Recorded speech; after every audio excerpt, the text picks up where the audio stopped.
Welcome to the Danbury Democrats. My name is John Gogliettino. I'm your host. This evening we're going to be talking to the state representative from the 2nd District, Raghib, Allie-Brenan. I get the first name right? You got it. You got it. Very good.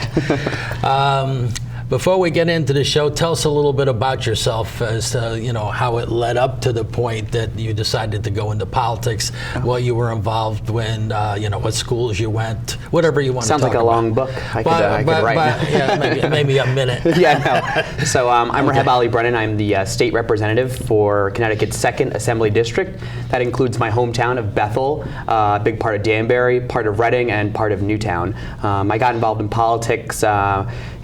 I took a course on natural disasters in my senior year of college, and I focused my term paper on Hurricane Katrina, how it was more of a man-made and than it was a natural one. And so I wanted to learn more about policy, how we can help with climate change, things like that. And so I interned with Congresswoman Estes' office. I ended up working in DC as a policy advisor on energy and environmental issues. In 2016, I came home to run for office because there was an open seat in the 2nd District. I lost by 200 votes out of over 1,200. I lost by 200 votes out of over 12,000. So it was close. And then we came back again. That is close. Yeah, so we came back again in 2018 and we won. So I've been serving since 2019, and it's been an honor and it's been exciting. Now, you mentioned environment, and you recently were designated an environmental champion by the League of Conservation Voters. Correct. And can you explain a little more in detail? So I serve with David Arconti, who is another rep from Danbury. I serve as vice chair of the Energy and Technology Committee. David serves as the chair. So we've been able to do a lot of good work in just one session. A big thing that I really helped on was protecting solar.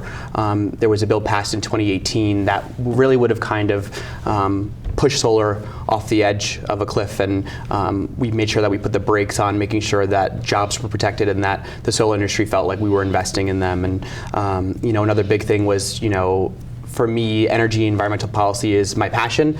So, when things seem wrong, I'm, happy to stand up and speak up for it. And I led a letter this summer to the governor regarding Killingly. They're trying to open a gas-fired power plant there, and we're trying to move away to cleaner energy. And so it's out of step with the governor's plan. It's out of step with Connecticut's plan. So, I led a letter that kind of really just addressed that we don't want to take this course. And so, standing up even to your own party and to the governor, and sometimes that's not fun, but I think it has to be done, and that's where we have the conversation. So I think my leadership in those aspects kind of led me to get this designation, which was an honor. I believe the majority of people are of that thinking, as opposed to it's okay to inhale all kinds of pollution and die before your time. Exactly. Yeah. And I understand that we have to wane off of these things we've been using. You can't just cut the cord and tomorrow it's all clean energy. So there is a balance there, but I think we have to make sure that we're being as aggressive as possible. But this is not Ohio. We haven't had that for years. Exactly. We can't. We're bringing something new in that wasn't here. Exactly. So it's good idea. Yeah. So interesting that the lake is here, and there's a lot of other ponds and what have you. Exactly. So there's concerns on the part of population in the entire area here. Mm-hmm. And that's one of the biggest things. I mean, I've heard is that a lot of my constituents care about the environment. When we talk about issues, that's sometimes the top one. Besides the budget and financial issues, that really comes up first. And we did a lot to make sure that we're going to take steps to make sure that we're addressing the blue-green algae in Lake Candlewood. And there's a lot of stuff. Lake Kenosha a while back had that problem, and it's interesting how people are sleeping for years around it, and all of a sudden, this is about over 10 years ago, but they see there's something going on with the lake. Hey, we got to do something about it. Yeah. Because it's disturbing, you're by a peaceful lake. Well, when you swim in it and you get sick. And all of a sudden, you got this stuff there. What are some of the other things you've been doing as this is your first year, your first term, rather? Yes, freshman legislature. What are some of the other things you've been involved with? Yes, I mean, I am a freshman, but I'm not a rookie. I worked in Congress, and so I have a bit of an edge because I kind of see how the process works in some ways. And you really, when you get started, you know, you go 90 miles an hour. They don't really give you a break to learn how it works. You got to just go with it because you got to study as you run. Exactly. And it was our first week we got sworn in. We had 1 week to submit any legislation we wanted. So figuring all that out and figuring out how the process works, you know, you're just, like you said, you're kind of going as it goes. You study as you run. Exactly. Yeah. So, but it's been an honor and it's been exciting. We got a lot of stuff done, you know, things I didn't think we would be able to accomplish in just one session. And I think there's a great group of new legislators up there that are just, you know, we're not going to listen to people say, we've been doing this for years, it's never going to happen. We're doing things that people don't think we could have gotten done. And so it's been an honor. And the biggest thing for me is to bring back the taxpayer dollars from Danbury, bring it back home. You know, when there's money on the table, you'll be sure I'm going to grab it for my constituents and for my district. You know, and we brought back as a Danbury Democratic delegation over $72 million for Danbury schools, and that was the biggest kind of haul we've had in a long time. And you know, we secured money for Danbury Youth Services, for Danbury Police Activities League. You know, we just got a $100,000 grant for the library. So, you know, even though sometimes there are uncomfortable situations and bonding has been held up, we still figure out ways to work as a team to bring the money back home. And so that's been kind of one of the biggest things and accomplishments that we've done as a team, really. Okay. And let's point out the fact that it hasn't been a team for years and years. It just 2 years ago, we have a state senator, exactly, and Julie Kirshner, and you know, Bob Godfrey's been there for years, so he's like a mentor and exactly. How do we get this done? And then you mentioned Dave and Ken Gucker as well. And, so you work as a team, and when there's more of you, it's a little easier. Yes. Oh, there's 3 of them now. There's 4 of them. Yeah. Well, I think that's, you know, for a long time, the 2nd District has had a representation that, you know, just votes no on everything and just complains, and that's not really leadership. You know, of course there were things I don't like that I voted on, but I made sure that I had input in it. You know, even things like the minimum wage. You know, making sure that businesses had a voice in that process. I was part of a caucus that was able to make sure that those voices were heard and those concerns were heard, and we did have some part in making those bills. So I'm not going to let something leave the train station without me saying, hey, here's my concern, or, you know, maybe here's a fix. So it's been great to do that. Okay, now we talked about the environment and your involvement there. We talked about some of your accomplishments. How's it been that you're? I don't think we've ever had anybody that was a gay legislature. And what's your experience been in dealing with in the legislature? You know, when you're in an open area like that, and it wasn't that long ago. It was a little delicate, but people are still coming around to it, and you know, I'm only one of 2 openly gay legislators. Jeff Curry is the other one. He represents part of West Hartford. But there's 189 of us, and only 2 of us are openly. So it is a big deal. You know, I didn't run as a gay candidate. I'm a candidate who happens to be gay, but I do know that comes with weight, that there is a big community here in the state that needs a voice, and they have one in with me, and so I don't shy away when issues come up. I can walk and chew gum at the same time, you know, so I represent my entire district, but also I can highlight those voices. And this year I passed 3 bills with Representative Curry that helped address issues within the community. And I think people would be surprised to know that although Connecticut is a progressive state, that we have a lot of big issues in the LGBTQ community. And I think people would be surprised to know that our homeless youth, LGBTQ youth, is higher than the national average. So there are problems going on here. And one of the bills we passed was to kind of you know, we have nonprofits that help with issues, but there's gaps, and so we want to make sure that we're filling those gaps and finding those needs. And so we put together a bill that's a kind of human health and services network, and so that kind of just started this past month. So, you know, it's important because we have these corners in Connecticut where I feel like resources don't get to. You hear of kids who commit suicide, and, you know, the pain of just like, what if we could have gotten to that one person? So that's you have the urban centers. Well, it's been there for years, but it's like there's like you say, the corners of the state maybe are the ones that they don't care if everybody knows. Exactly, and that's terrible. Well, You know, and so I was on yeah. Triangle Community Center's board before I was elected, and they represent all of Fairfield County, but they're based in Norwalk, so sometimes it takes a lot to get them up even to Danbury. So, you know, a lot of what I did was advocating for, you know, let's bring more attention to the Danbury area, because there is a group here of people that, it's very isolating in Connecticut, because, you know, we're in the woods, and it's hard to kind of have community. So even though we're here and we're progressive, we're kind of not really doing the job, and so it's important that we're giving voice and making sure they're being taken care of. That the light is out there, so that, Yes. you know, if you have this issue, please come over here. We're here. Yeah. Yeah. What's your stance on the tolls? There's been a lot of that since the, you know, with the adjournment for the holidays. There's been constant talk between the media and people that are, you know, you want to take time off, and you're trying to take that time off. I haven't heard about this issue yet. Yeah. But it's all over, and I guess one of the last things that was being discussed is since trucks do the most damage to the roadway, that maybe we should be having a toll on the trucks, because every year you have so many trucks that pass through, and they're heavy, and they damage the roadway more than any other vehicle. You know, you got motorcycles, you got smaller cars, but nothing like the big trucks that pass through. So the logic is have them pay for passing on our roads rather than have it come out of the general fund, so to speak. Yeah, I mean, we do have a problem with our transportation, and, you know, Connecticut can be a leader. We should be investing more in our Metro North line right here in the Danbury line, getting people to New York City quicker. You know, I go to Brewster, and I know a lot of my friends do as well. We should be able to use what we have here. And so it's been disappointing that we haven't been able to meet those needs. And I do share a lot of concerns with my constituents. You know, when I was campaigning in 2018, I asked them about tolls. There's a lot of pushback against it, and I hear it. You know, we're taxed enough. We have the gas tax, we got the tire tax, we have property car tax. I can't see how we can ask people who are hardest working people to pay $400 to go from Danbury to Waterbury that's just to go to work. So $400 a year added on top of everything else. That's gas money. That's a lot to ask for people to take. And you know, I know Rhode Island is doing the truck only tolling, but they're under a lawsuit right now. So who knows what happens with that?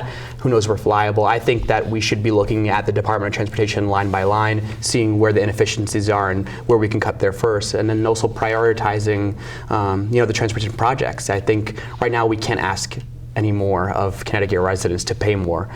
Sure, people at the top may be able to pay that, but your average citizen who lives in the 2nd District cannot afford that, and I'm happily a no against that. I think we can look more into other resources and other ways to address the issue. Okay. Can you talk about your advocacy to stop the puppy mill? Before we started, I didn't understand. There's I guess a puppy pipeline that comes in, and I guess they're not certified, they're not inspected as you would think, or not as many are as inspected. So there's a lot of sick puppies that are there that they're passing off as good, and that whole process is. Tell us about that. Yeah, so there's no puppy mills in Connecticut, but you know, we do have pet shops. There's 13 of them in the state that basically have sourced pets, you know, dogs and cats that come from these mills where, you know, they're overcrowded, these animals are sick, and they're coming into these stores. And, you know, it's really a consumer protection as well as an animal welfare bill to help, you know, kind of kill this pipeline. And the thing is, people don't know what they're getting. And I've met, when I ran for office, as soon as I was done, I was invited by someone who supported me to come to a rally because I didn't know about the issue. I learned more about how there's people from all over, Newtown, Danbury, Bethel, and they've been going to pet shops where, you know, they get the dog's kind of propped up. They've already paid $2,000 for this. Now they're going to the vet to pay $2,000 or $3,000 more because the dogs come home sick with kennel cough. In some cases, they die within a year. And people are like, oh, just return them. You know, what family who's who's already, seen the sad eyes and taken this dog home, who's cared for them, is just going to send the dog back. That's not how it works. And the real issue is that, believe it or not, we do have a slim government here in the state, and the Department of Agriculture does not have the resources to go to each of these stores and keep inspecting them. They've been having just average citizens going in and trying to bring attention to this, and it's just not on the radar. Even though there's just only 13 of them. Exactly. It'd probably take a year to do an inspection. And when can you, it have to be 2 weeks from now, or I'm going to be on vacation or whatever. And so an entire month could go by if you had one inspector to see the shops just once. Yes, and the USDA under the current administration, they've made it harder to figure out what's going on, where these animals are sourced. We pull sheets to find out what's going on, and they're completely redacted because of just current law under the current administration, who makes it easier for this to happen. And for us, just to pass a law to make things stricter, it doesn't work when there's no enforcement. So for us, a big group of us, we've tried to pass a bill to ban pet stores from selling animals and having them sourced from shelters and reputable breeders. And so we face a snag where this has been an issue for years, and the appetite really isn't there. There's some people that just don't get it, but we've been doing a lot of education, and we had the votes to get it done, but there was one member who just wanted to filibuster it. So this coming session, we've planned to introduce a bill that basically allows a city like Danbury to place a ban, and that will not be superseded by the state. The local law will supersede the states, and that's kind of something that we did with fracking waste ban in the state. It started slowly, community by community, and so if that's the fight that we have to do, that's where we'll take it. So. Okay. Yeah. What are you working on for the upcoming session, and anything that's really glaring that you really would like to I think, highlight to begin with? Or, okay. So, I think one of the biggest issues, I guess, heading in would be with, for Danbury is, our schools. We have an overcrowding issue. And there's a lot of different options that are being discussed. There's some that are controversial, some that aren't. But we've been talking as a Danbury Democratic delegation on how we're going to address this. And one of the biggest things we've been looking at is open choice, which would basically be just a conversation between Danbury and the surrounding towns to see if other towns would like to take some of those students in. Because there's kids that basically live near Sherman, and it takes them forever to get to Danbury High School. It makes more sense to be closer to that school. So if they're willing, the money will follow them. In other words, our students might be right on the border. Yeah. And it's just easier for them to go a mile less or a couple of miles less and go to there. And Sherman, who doesn't have an overpopulation problem, they have a declining population, it's good for those kids to get those resources and for... and the same on the Brookfield border would be the same. Exactly. Instead of trying to truck cross town to something that might be 2 miles away or whatever, they go into Brookfield instead. Yeah, and so you have to do an enabling legislation for something like that? We would have to figure out the money, and that's a conversation we're going to have. We do know that Danbury kind of gets left behind sometimes, and we've been together as a team to make sure. Like as you saw this year, we brought back more money for the schools, and we're continuing to do that. But I think for us, it's we know we're only guaranteed this one term, so while we're here, we're going to do as much as we can while we have the time. And so that's like one of our biggest priorities, I think, going into the new session. And it's exciting and scary to kind of figure out, it's playing chess every week. So it's something we didn't really know, that we had all of a sudden all these students were coming? Oh, no.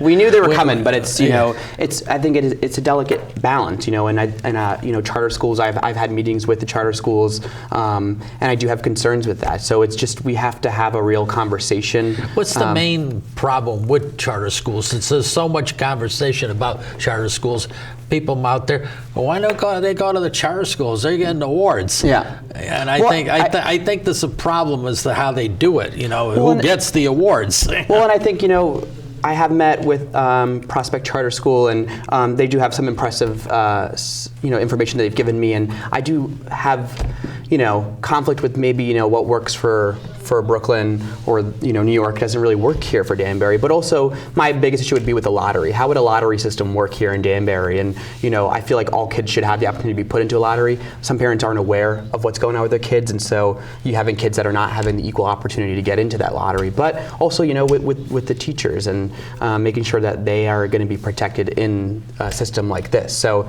yes, I do think that parents should have the option, but I do think we have to have a better conversation. And the real thing is we want the resources going into our public schools first and foremost. They need the attention, and that's always been because they serve every first come first serve. Exactly. As a what I mean. I think before we add money to some other resource, we need to make sure that the one that we're focused on is getting as much as it should be. There's sort of like a little bit of a discrimination in there. The people go there, they're going to have a certain way about them. They might be able to accelerate because they're close to their home, or the subject matter is easier because they're dealing with a few things rather than like mathematics as opposed to the entire scheme of things. Yep.